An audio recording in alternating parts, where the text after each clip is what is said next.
The UK may be about to lose its AAA credit rating, and the great rotation out of bonds into equities appears to be underway. Bad news then, you would think, for the UK government bond market. Well, I'm now joined by the man in charge of selling those bonds to the world. He's Robert Steeman, Chief Executive of the UK Debt Management Office. Robert, good to see you again. Let's take those in turn. Let's start with the AAA credit rating loss, which may be, according to consensus, about to come. How's that going to affect demand for gilts? Well, you say maybe, and of course there's always that possibility. We are aware that a number of the rating agencies do have us on some form of negative outlook. But I say we are aware, and so is the rest of the world, which means that it's most likely that any such move, I would have thought, has now been fully priced into the market. Is this the number one concern among investors and policymakers when you go around the world?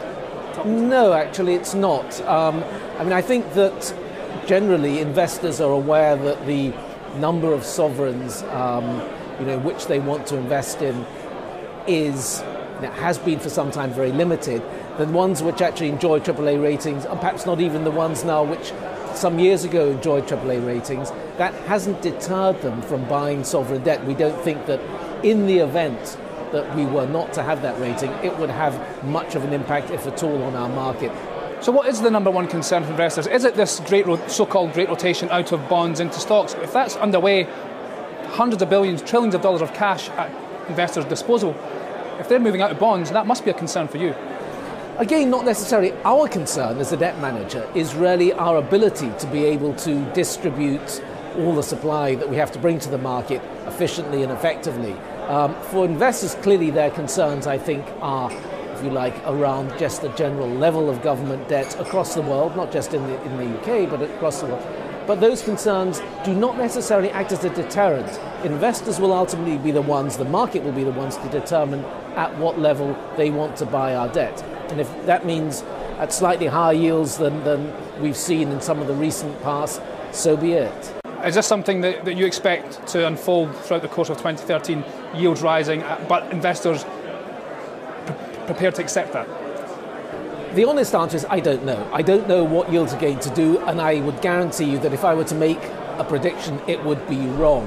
The one thing which I would just add is that the consensus in terms of what yields do generally also tends to be wrong, certainly at the beginning of the year in terms of how the year unfolds.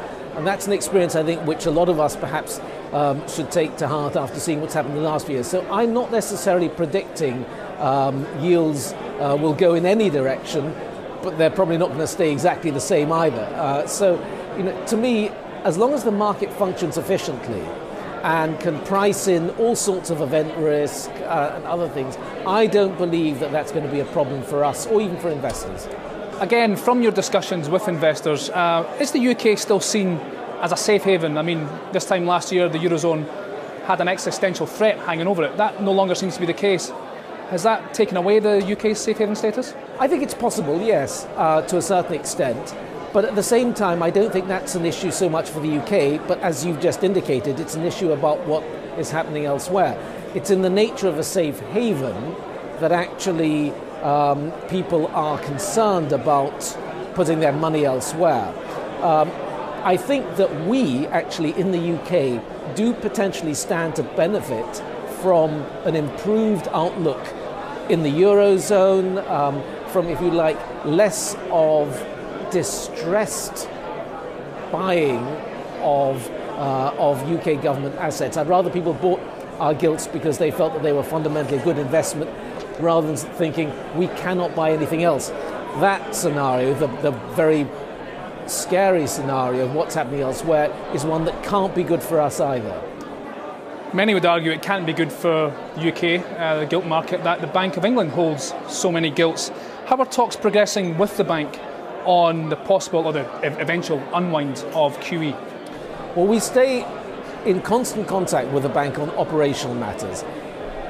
If and when the bank might decide, the MPC might decide that it wants to unwind some of its QE purchases, the bank will be speaking to us about how the operational implications of that. But we don't expect that the operational side is going to throw up any particular difficulties, and it's really ultimately a matter for the MPC to decide if they want to unwind or not. Have those discussions been put on ice until the new incoming Governor Mark Carney arrives? We constantly talk to the bank about operational matters, and the arrival of Mark Carney will not change that at all. Just to finish up, what do the market makers, the gilt-edge market makers, what do they want to see in terms of issuance throughout 2013?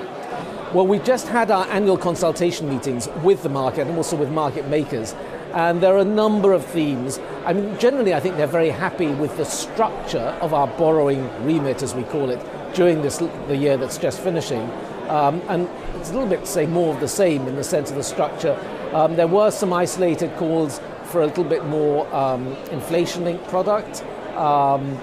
The market, I think, also wants to make sure that we supply liquidity to all maturities of the market and all areas of the market. Those are the sorts of things that we get representations on quite strongly.